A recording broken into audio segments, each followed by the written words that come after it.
So you want to be more authentic.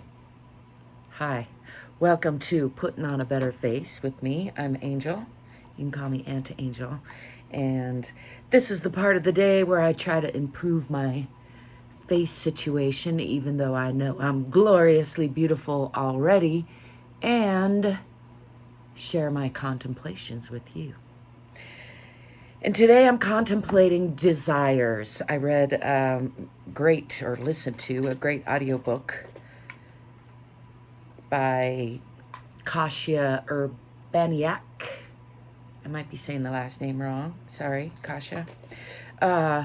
Called Unbound. And it's about females reclaiming their power, women reclaiming their power, not just females, women. And really, though, at the end, she gets into how this helps all of humanity, men as well, and how needed this is right now, this reclamation of power. And what I've been mulling over is that I agree with her, and it's interesting. There's aspects of that resonate with like the ego side of self, which I think is a side that deserves all sides of self have value, in my opinion, and are worthy of existing, because they do. So, including the ego. But I think it's about keeping things in balance and driving ourselves in the direction we want. And that brings me to really the heart of what I've been contemplating in all of this, is how,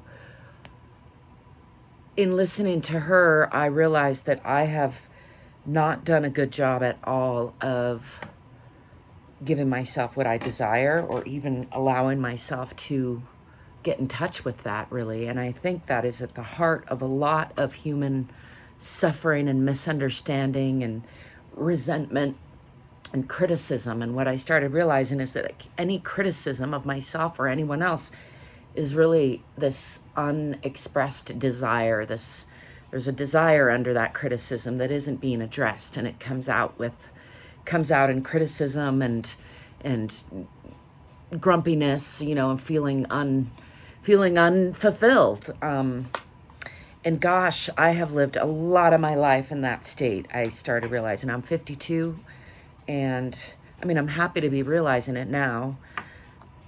And I'm also feeling like I want to share the realization, because I feel like the sooner we can realize that, the better lives we can have individually and collectively. And I do not mean to say that I've had a bad life. I think my life has been pretty fantastic. I've had a lot of roller coastery aspects, and the book I'm working on right now, which the working title is The Shift, is about how that internal shift to take personal responsibility for our own lives is super important, and everything changes when we make that shift. And also, it's ongoing. It's a lot like putting on makeup for the day, or brushing your teeth for the day, or taking a hot and cold shower and putting on lotion. It changes everything, but it doesn't last forever. You got to keep doing it. You got to make a regular routine of doing it, and if you want it to be a really functional part of your life. And so I've been thinking a lot about how much I have not been in touch with my desires, and as a consequence, I have spent a lot of my life being only partially satisfied, or dissatisfied a lot, or also getting in my own way in my relationships, where I will start to pursue a desire if it presents itself to me the way the universe does, and then getting in my own way, self-sabotaging by not being in touch with what that desire is, so that I'm not clear and I'm not coherent in my pursuit of it, or rather even just my allowing it to arrive, which from the feminine perspective is much more accurate. And yeah, I don't know if I'm quite making sense yet. I'm excited about it because I feel like it's a real key to living a fulfilled life, as men and women and men. understanding how all of us have, like, our desires are a natural part of being in this animal body. And it's not that we should be a slave to all of our desires, not at all, but we are a slave to our desires if we don't bring them conscious, basically. And once we bring them to the consciousness, then we can decide how we want to pursue them, and in what kinds of ways, and in what kind of timing, which is a thing, a real key I've been keying in on, focusing in on lately, is how important timing and the order of things is as far as that satisfaction level, right? I'm a musician, so it's real obvious in a song when you don't get the timing right, and when the players that are playing together, I play in two bands, or one and fragments of another. And it's all about timing. Like the difference between, those Olay moments that are magical and transcendent and feel amazing, and those moments that are frustrating and feel like, as I describe it, herding a bunch of drunk cats, which has its own appeal, I will admit. I mean, clearly there's something about that I enjoy. It's related to that doing hard things. But I think it's important to remember, I do like doing hard things, and it is rewarding, but I think it's important to differentiate between doing hard things that are joyful and like in alignment with who we want to be, in alignment with our values, and doing hard things that are just frustrating because, like, hard in the way that they're not getting us what we desire, basically, or even getting in the way of what we desire. I'd like to give you an example from my own life. It's a personal example that I haven't really shared before because it just happened, but with my bandmates, the bandmates that I've been with for a long time now, two of them for about, I think, 8 years with 1,000 words. And our bass player it's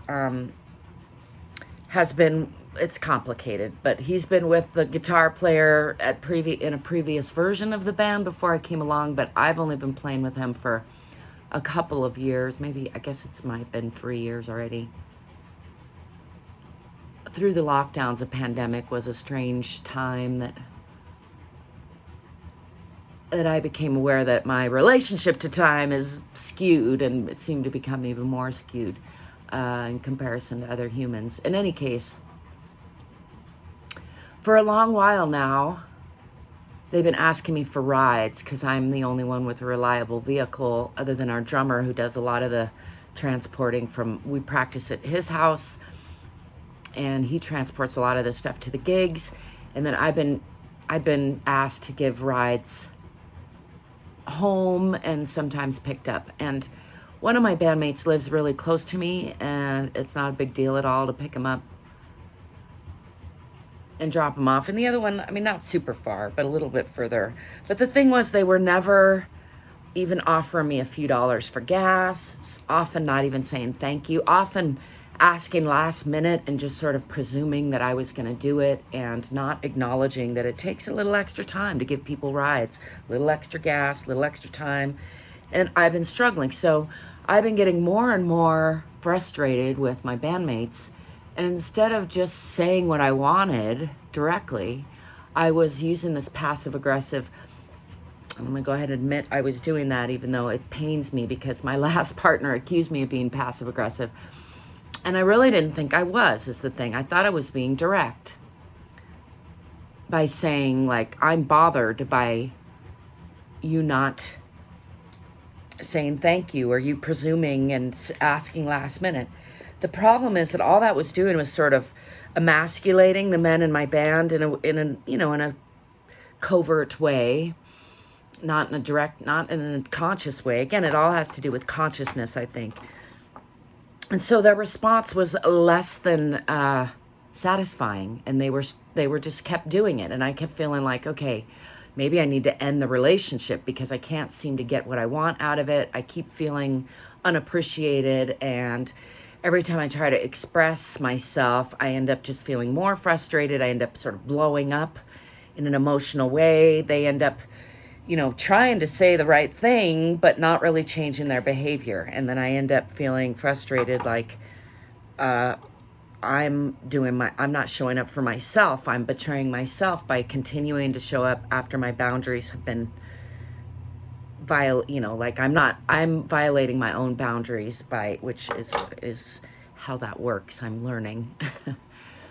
And so that's a backstory to how frustrating this has been. For a couple years now, I've been spinning around in this frustration. And it's a good example because it's a relatively low level frustration, but it has accumulated and it has taken a lot of my energy over the couple of years. Every week that we have band practice, even if it's canceled, there's this some level of frustration and energy taking from me, which is then making me angry, making me make my angry face. So finally, after reading this book, it occurred to me that it was really that I was not expressing my desires well, and that if I could express them from that more submissive feminine place, that the men in my band would probably be able to digest it easier, and also that they're not like very, shall we say, alpha type of men, and so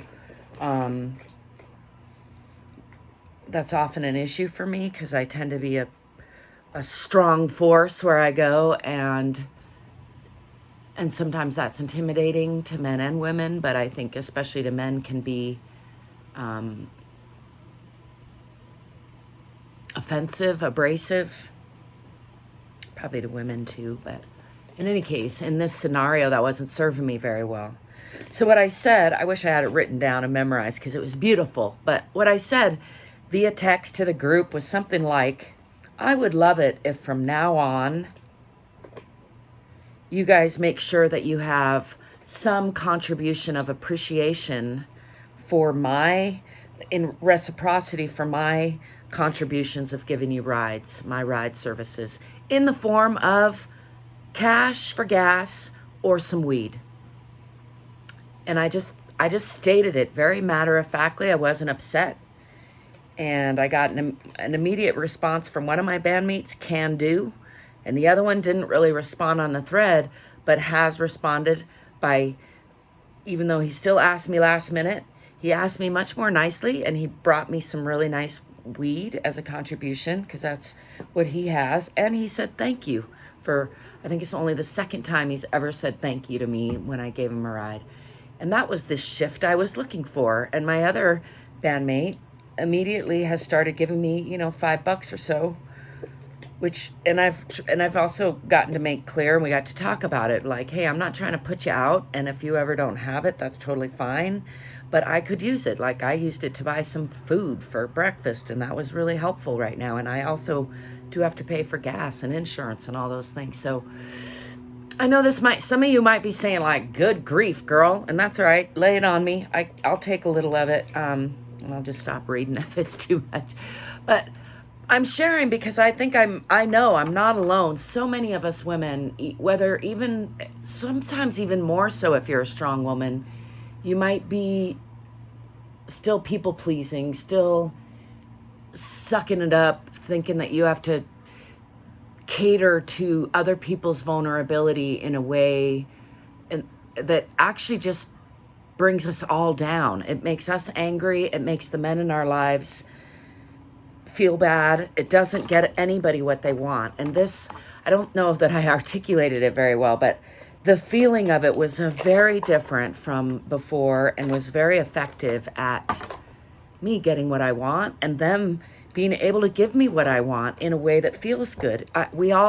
Men want to give women what they want, and women want to get what they want. And we don't want to be cunty and bitchy about it. And men don't want to be emasculated and told what to do in a way like they can't do it. They want to be presented with what to do in a way that they can do it, right? And that we can feel more satisfied. I know I'm a little bit ranting right now. I might be ranting now. Anyhow, I'll leave it all there and say, let me know what you think of all that. It's a work in progress. Everything is. And I'm excited about it. It's been very clarifying, and I'm excited to bring more of that into my world and share more of that with you. I want to remind you to stay courageous and curious and fit and free, and remind you that you are worthy of your own love, so give yourself at least a little more of that. Thank you for stopping by and let me be me.